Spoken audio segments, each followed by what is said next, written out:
What happened at the College of St. Rose is not just one story. It represents a growing reality across the country, where students, faculty, and entire communities are left to deal with the consequences of a system under strain. When a college closes, the impact is immediate, and it falls most heavily on students. Thousands are forced to transfer, often losing credits, time, and stability. Plans that once felt certain are suddenly thrown into question. This morning was the school's final commencement ceremony. This graduation ceremony marks the end of the academic year, of course, but also the end of the College of St. Rose's 100-year run.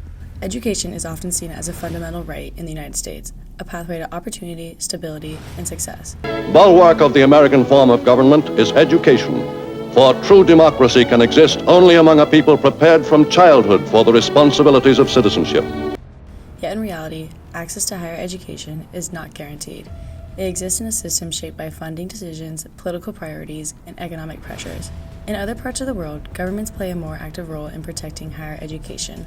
Lower tuition costs, stronger public funding, and policies designed to maintain institutional stability help ensure that access to education remains consistent, even during periods of change. In America, because of student debts, getting a master's degree is uncommon.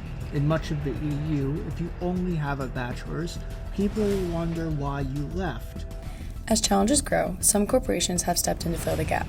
Companies like Starbucks offer employee pathways to earn college degrees, blending work with education. But not all companies follow this model. Many billion-dollar corporations, like Walmart, rely heavily on student and hourly workers to sustain daily operations while offering limited, non-centralized pathways for long-term academic or career advancement.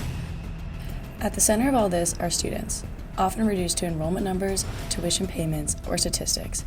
But behind those numbers are real people navigating uncertainty, debt, and life-changing decisions.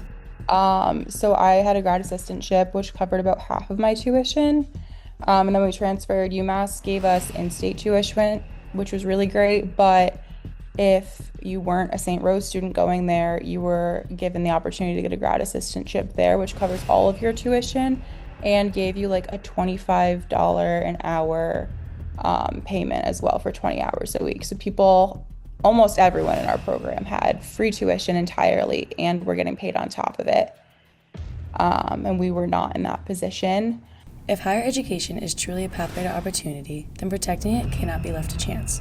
It requires leadership, it requires investment, and it requires policy decisions that prioritize students over politics.